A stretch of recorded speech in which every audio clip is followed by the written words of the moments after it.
sponsors of health benefit plans throughout the United States. Hi, we're CVS Customer Care Representatives. We are responsible for processing pharmaceuticals through our mail service pharmacies, as well as a national network of retail pharmacies. We work hard to make sure our members stay healthy while saving time and money through proper management of their medicines. At CVS Health, we're transforming the delivery of healthcare services through an unmatched level of offerings. We take great pride in being part of an innovative company guided by our purpose to bring our heart to every moment of your health. To accomplish our purpose, we put people first, rise to the challenge, and inspire trust. We obsess over our customers, and we work together to provide the best care possible. CVS Health has both on-site and work-from-home CCR positions. While the work environment might look different, the responsibilities are the same, and all CCRs must be very comfortable with technology, including webcams. Whether working from home or in the office, you will need to follow a specific work schedule and effectively manage priorities. As CCRs, we are never done learning. We must develop a deep knowledge of a wide range of products and prescription benefit plans. We process orders for critical medications and use our resources to solve problems related to those orders, while at the same time providing top-notch customer service. We work hard to make things simple for our customers. We handle a high volume of complex inbound and outbound calls with a wide variety of members and healthcare professionals. We ensure issues are fully resolved, which means we must gather information, assess and fulfill the caller's needs, and provide education along the way. We also handle complaints without compromising the high standards of service that each and every caller deserves. Our work can involve an alternate schedule that includes evenings and weekends. If our schedule does not match that of a supervisor, we are able to contact a helpline for assistance throughout the shift. Whether working from home or in the office, we must make our customers the #1 priority and bring our best self to work every day. While many people thrive on the challenges and opportunities of the CCR role, others decide they are better suited for something different. We want to provide you with a glimpse into what the CCR job is like. During this virtual job tryout, you'll get a feel for the types of situations CCRs encounter each day, and we'll get to see how well you handle them. The virtual job tryout takes about 45 minutes to complete, so set aside enough time to go through the entire experience. If you need to stop at any point, select the exit button to log off, and your responses will be saved. After you log back in, you'll be brought to where you left off. Before you begin, it's a good idea to have a calculator, a pen or pencil, and some scrap paper. Take a minute to get these now. Select Next when you're ready to begin.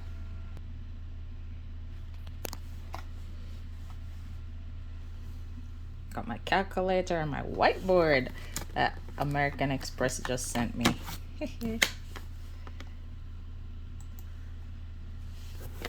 At CVS Caremark, our CCRs spend most of their workday interacting with customers on the phone.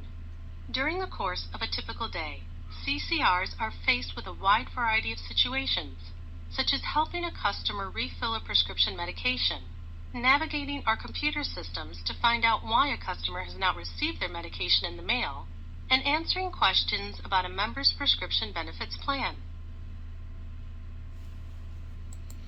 While many of these interactions are rewarding, such as educating a member, some are challenging, such as dealing with a caller that is frustrated or angry. In this experience, you'll play the part of a customer care representative and tell us how you would respond to a variety of situations. The situations are fictitious but represent the types of situations often encountered.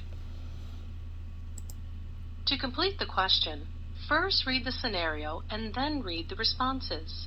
Next, select one most and one least response for the scenario. Then select Next to move to the next question. Once you select Next, you cannot go back to the previous screen. There is no time limit, but work quickly. Select Next to continue. Another representative told a member 4 days ago that her appeal would be resolved in 24 hours. She is calling to check on the status. While investigating, you notice that the issue was escalated to another department and usually takes at least a week to resolve. What would you be most and least likely to do?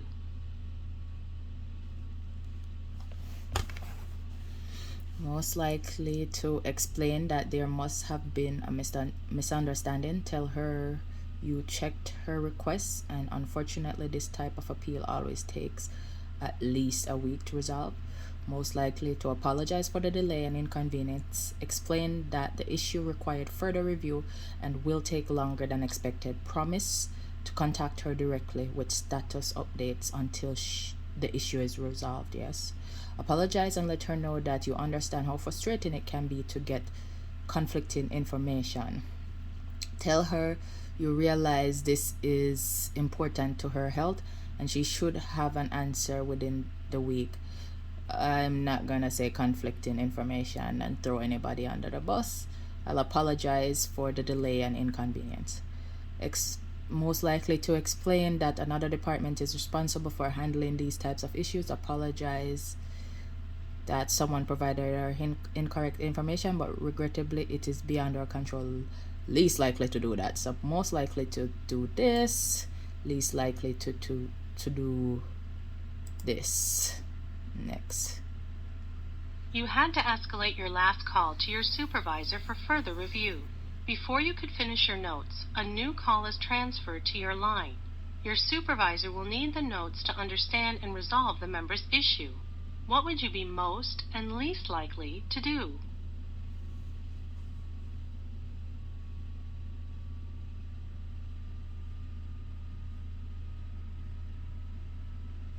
Okay, so the supervisor needs the notes, even though I have another call. I'm most likely to finish the sentence you were working on, jotting any last notes as quickly as you can, then immediately answer and respond to the inbound caller. Okay, finish it, jot it down, then respond to the inbound caller. Okay, let's see. Most likely answer the phone and politely ask the caller if he would mind being put on hold for a minute. Quickly finish your notes and apologize for the wait. Yes, it's best to take it and ask for if they're whole. Allow the next available representative to take the call while you complete your notes. Quickly save the notes. Nah, that's a lot of drama. Answer the phone and try to multitask. Nope. So most likely to answer and ask them to hold. Least likely to do this part. Hello, how can I help you today? Hello, I need to know when my father's cholesterol medication is scheduled to arrive. I'm sorry, ma'am. Your father hasn't authorized anyone to obtain his confidential health information, so I'm afraid I'm not able to share that with you. I'm his daughter. I take care of him and handle all his medical paperwork. You really can't tell me when his pills will be here. What would you be most and least likely to do? Okay, so he hasn't authorized anyone. The patient doesn't authorize anyone to take their medication on their behalf or their health information on their behalf. So I'm most likely to apologize to the caller for the inconvenience. Advise that the quickest way to get the prescription information would be to have her father call. Most likely to tell her you agree that the patient confidentiality laws can be restricted. No. Most likely to explain that the information she's requesting is protected. No, that's too much drama too. Express your sincerest apologies to the caller. Offer to explain the procedure that she and her father must complete. No. I'm gonna apologize for the inconvenience and advise her on the quickest way to get it. Least likely to do this part and make her upset. Recently, your supervisor informed you of a policy change affecting how calls are handled. A coworker sends you an email explaining her lack of commitment to the new policy because she feels it doesn't make sense to change something that is working. What would you be most and least likely to do? Okay, so my coworker is explaining how she doesn't like this new policy. I'm most likely to email my coworker back to explain that even though you do not agree with every policy that is introduced, it is in everybody's best interest to comply with the new policy. I'm most likely to explain to the coworker that the reasoning behind this new policy. Explain to coworker the reasoning behind this new policy. Try to change your mind now and discuss this issue with supervisor without naming co-worker. Inform supervisor that some people are expressing concern over the effectiveness of the new policy. Okay. Agree with co-worker that the old process seem more effective. Tell her you might also consider using the old policy. No, I'm not gonna just do that. So I talked to the supervisor, most likely to do that without saying her name, because I ain't throwing my coworker on no bus. And least likely to try to tell her that she's wrong.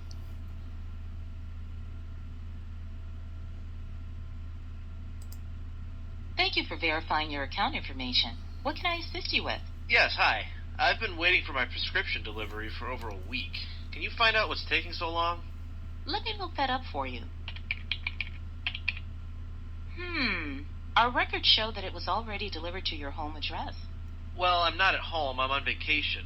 I called last month to change the delivery address. How could this have happened? Can I speak with your supervisor? What would you be most and least likely to do? Okay, I asked to speak to the supervisor because he changed some information and it wasn't recorded properly, apparently. So I'm most likely to acknowledge the member's frustration and agree to transfer him to supervisor. Offer a sincere apology and ask the member to give an opportunity to help fix the mistake. Explain the process as you work to regain his trust. I might do this, especially if I know how to do it, which I probably should. I think I definitely would, instead of bothering the supervisor, because my supervisors are usually pharmacists and the ones that studied more, and they are always so booked explaining about medications, etc. So I'm most likely to do this. Show the member that you care by empathizing with the situation. Try to make a connection. That's just too much. Address the issue on your own. Ask the member to hold while you arrange for a new expedited shipment. Well, there's no apology here. I just don't like how this sound. So least likely to show them, acknowledge a member's frustration and agree. Least likely to just do that part, I think. You're on the phone with a member who is soft-spoken. Your coworker is on break at another coworker's desk. The member asks if a party is going on because she hears a lot of background noise and is having trouble understanding you. What would you be most and least likely to do? Okay. Most likely to apologize to the member and explain that it is a break time for some of the coworkers. Try to ignore the background noise and continue assisting the member. Apologize for the disruption that the coworkers are creating. Empathize with the member's frustration and let her know that it isn't usually this loud in the department. Try to ignore the noise while on the call, but talk to your supervisor afterward and explain what happened. Place the member on hold for a moment and politely but firmly, of course, y'all need to shut up. I'm joking. But of course I'm gonna put the call on hold and try to get the background noise down politely. Least likely to tell the woman that, hey, the person's on a break, so you need to shut up. No. You engaged in conversation with a member to build rapport and avoid long pauses during a call. This has led to a longer conversation than you intended. It is close to the end of your shift, and the member is discussing his plans for his daughter's wedding. What would you be most and least likely to do? Okay, close to the end of my shift, and he's going on a tangent. Really beautiful that his daughter is getting married, but most likely tell the member that it sounds like a delightful time, but refocus his attention to his call request. Yes, suggest you get him the help he needs so he can return to planning the wedding. Ooh, beautiful. Let the member know that unfortunately there are many other members. No, that's rude. There may not be time for a new call before your shift ends. Focus your attention on expressing interest in a member's story. Listen actively and comment on no. Let him know that while you'd like to no, that's too rude too. So this beautiful one, most likely to do, least likely to let the member know that unfortunately they're yeah, this is kind of rude. That's what I think. Due to the fast-paced nature of the job, CCRs spend the majority of their day multitasking. That is, splitting their attention between different tasks at the same time. In order to effectively perform the job, CCRs must be able to listen closely to the caller, navigate multiple programs or screens to answer their questions, and search for and update account details. During this experience, you'll listen to a series of calls between a customer care representative and a member, and split your attention between two different tasks at the same time. Note that this is not identical to what customer care representatives do on the job. It's instead intended to represent what it's like to split your attention. Let's look at the first task. This screen includes a variety of information about a caller. Your job is to listen to the caller and ensure that the information on screen matches the information provided.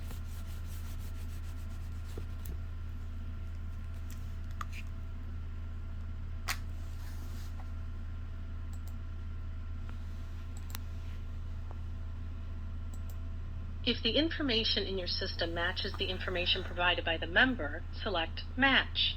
If it does not match, select Error. While listening to the member interaction, you will also need to monitor incoming emails and clear notifications as they come in. When you get a notification of an incoming email, select the Clear Notification button as quickly as possible. You can replay the audio as many times as needed by selecting the Play Audio button at the top, but work quickly. Now, let's take a look at the next step. After verifying the caller's account, you'll use information provided in the tabs to find answers for the caller's questions. During this experience, use only the information provided. Do not use information that you have learned from your previous work experiences. Please note that the product, plan, and member information provided in this experience is fictitious and is not intended to be representative of current CVS Caremark offerings or that of our clients. The first tab, Account History, displays member account information, plan type and level, and the amount the member has spent toward their deductible. Next, for each of the member's medications, you can see whether the medication is brand or generic, the day's supply, refills left, and days until refill. Important notifications about the account are also noted. Select Next to continue. The Plan Features tab displays information about the costs associated with various benefit plans, including deductible amounts for both individual and family plans, and copay costs for 30-day supply filled via retail pharmacy or mail order. Note that there are different costs associated with brand versus generic drugs. Select Next to continue. The third tab, Procedural Guide, provides information related to situations callers often ask about. CCRs can grant refill overrides in some circumstances, and considerations related to each type of override are shown here. The cost and timing information for mail orders is also shown. Select Next to listen to an example. You'll be asked to answer a few questions to address each caller's needs. In this example, you are asked which is true of Mrs. Lynn's new prescription benefits plan.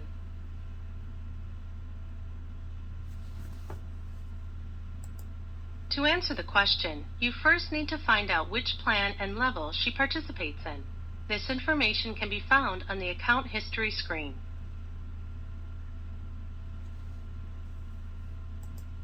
Once you identify that Mrs. Lynn participates in the Family Silver plan, use the Plan Features tab to identify the costs and details associated with her plan. The deductible is listed as $5,500.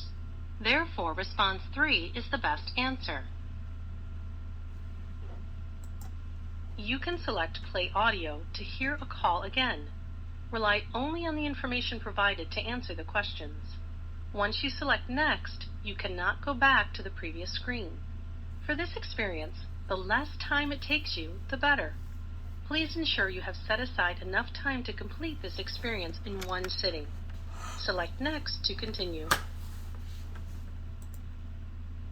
Thank you for calling CVS Caremark. My name is Robin. To whom am I speaking with today? Hello, Robin. My name is James Goodwin. Goodwyn. Hello, Mr. Goodwin. Can I have your date of birth, please? Sure, it's 4/12/58. Great, thanks. How may I assist you today? Well, in 5 days, I'm going on a long trip to South America and need to get a 90-day supply of my cholesterol medication. Can you help me figure out how to get more of my medicine and tell me what it'll cost? I understand and can certainly help you with that, Mr. Goodwin. Just a moment, please, while I bring up your account history. While I do that, can you verify your address on file? My address is 1523 Oak Street, and the zip code is 15126. Wait, I'm sorry, that's not right. The zip code is 15216. Thank you. Okay, Mr. Goodwin, I have your account history.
And you have this 10 days. 10 days free cholesterol.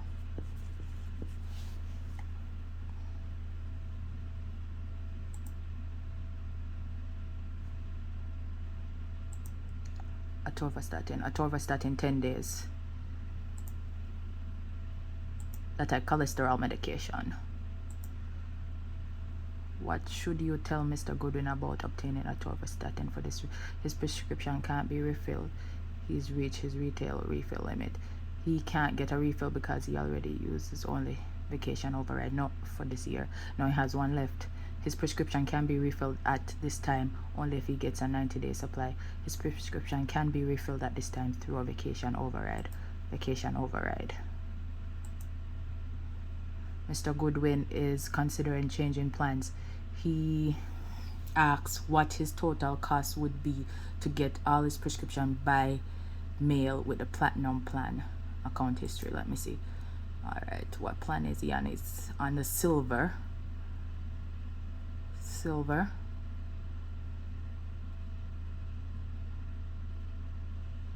Back to question. He asks his total cost would be for his mail with the platinum plan. Plan features. Okay, so he's on silver right now.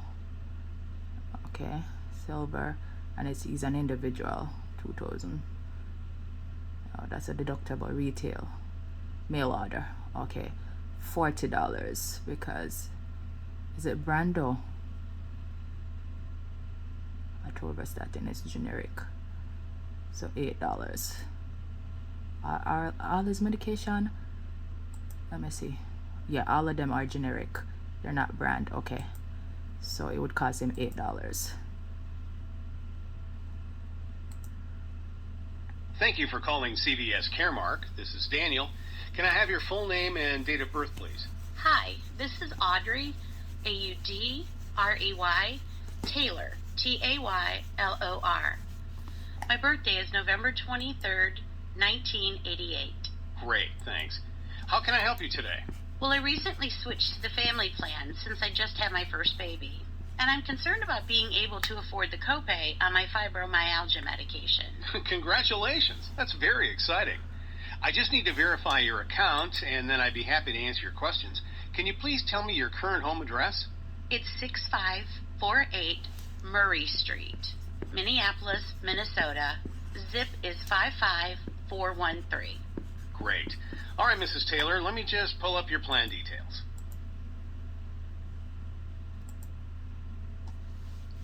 Okay, so Mrs. Taylor's doctor wants to wean her off gemfibrozil.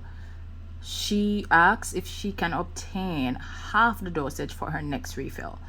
What should you tell her? So her doctor is trying to get her off this medication for her fibromyalgia. Gemfibrozil. The medication can be refilled once per year at a lower dosage. A lower dosage will require a new prescription from her doctor. She has reached a retail refill. Let me look at her procedural guide here. No, that's not it. That's not what I need. I need her account history. Okay, Audrey, we got the right date of birth there. Remember, okay, gemfibrozil, generic, 40 days until the next refill. To go, all right, but doctor wants to wean her off. She asks if she can obtain half the dosage for her next refill. That's 40 days until her next refill. To obtain a lower dosage, she will have to contact her pharmacist. She has reached a lower dose. The medication, a lower dosage will require a new prescription from her doctor. Yeah, we just need a new prescription because we don't have any information on that. How much more does Mistress Taylor have to spend before she will start paying only the copay for her prednisone prescription? Okay, let's look at the account history. Prednisone. She has 23 days till the refill. It's a generic. All right. And the question is asking how much more does Mistress Taylor have to spend before she will start paying only the copay for her prescription? Only the copay. Deductible is $2,230. Let me see. Plan features. Deductible. And she's on the gold plan. $2,230. Back to question.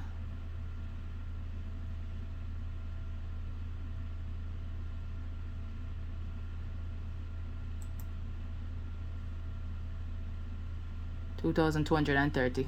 That's what she needs to pay, and then she'll only pay the copay. Hello, this is Jasmine. Can you confirm your full name and date of birth? Yes, it's Robert Willis, Willis. My date of birth is 8/27/69. Great. And how can I help you today? Apparently, I need to start getting my Novolog insulin from you guys in a 90-day supply by mail. I want to know how much the copay will be. Okay, Mr. Willis. Let me verify your account, and then I can help answer your questions. Can you please give me the current home address on the account? My address is 4501 La Mesa Road. That's LAMESA in Jackson, Ohio. The zip is 45640. Now you wanted to know the copay cost of a 90-day insulin supply, correct? That's right. Insulin prices are very high, and I'm wondering how much I'll have to spend to get such a big supply. Hello, this is Jasmine. Can you confirm your full name and date of birth? Yes, it's Robert Willis, Willis. My date of birth is 8/27/69. Great. And how can I help you today? Apparently. Mr. Willis is concerned about his insulin being damaged. If he receives it via mail order shipment, what can you tell him? He is eligible for one override. Okay, I gotta look at his account history first to find out that. Insulin account alerts. Insulin must be refrigerated during shipment. There is no generic available for Novolog. So it doesn't tell me about any override there. So let me look at plan features. Oh, this is about, okay, retail / mail copay. Amount member pays for 30-day supply of prescription filled via retail pharmacy or once deductible is met. Amount member pays for 30-day supply of prescription filled via retail or once deductible is met. Oh, the copay is the amount the member pays for a 30-day supply of prescription filled via retail or once deductible is met. Okay. So 30-day supply will cost after they met the deductible will be the copay. Okay, but it doesn't say anything about any override, so that's not true. All right, back to question. He is eligible for an override per year. For one over in the event of no, he shouldn't worry. It is very unlikely to experience damage during shipment. He can continue to get his insulin at a pharmacy if he chooses. Any damaged shipment will be replaced at no cost. No questions asked. So we don't want to promise that right away. So it's best to say he shouldn't worry. Mr. Willis is worried about the cost of his Novolog insulin and asks about switching to a generic. What can you tell him? Well, I saw in his plan features that there's no generic. He should save. The cost would be the same. It would be cheaper. There's no generic form of Novolog insulin available. That was in his account history. At CVS Caremark, we're proud to say that our associates bring a wide variety of backgrounds and experiences to their work. We value the diversity of these experiences and would like to learn more about you. During Tell Us Your Story, we'd like to learn more about your background and the work experiences that have shaped who you are. If you have limited work history before starting your current job, simply answer the questions as best you can. If you do not have previous work experience, please think of your academic and extracurricular accomplishments. If a question references your supervisor, please think of an advisor, instructor, or coach. Be open and honest. There are no right or wrong responses. Try not to spend too long on any one question. You may be asked some follow-up questions at a later time. Once you respond, you'll automatically advance and can only go back one question. There's no time limit, but work quickly. If contacted, how would your supervisor at work rate your listening skills compared to others?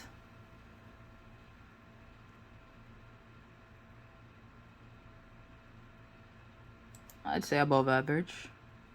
How long did you stay or have you been with your most recent employer? I was with them 1 to 2 years. No, I was at them 2 to 5 years. Yeah. If contacted, how would your most recent supervisor at work rate your attendance? Oh, very good, very good. Above average. How much unexcused absenteeism is acceptable before a person is formally disciplined? I think it's 3.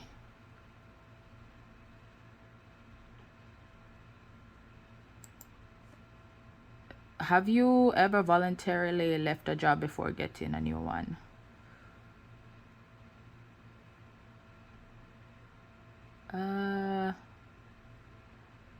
No.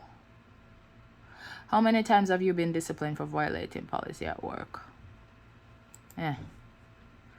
How comfortable would you be in a job in which your day-to-day performance was closely monitored? Extremely comfortable. How often do you get involved in something just for the sake of learning? Frequently. In your most recent job, how much unexcused tardiness did you have per month?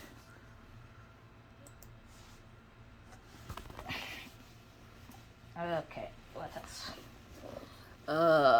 In your most recent job, how many times per year did you have an unexcused absence? Never unexcused. What?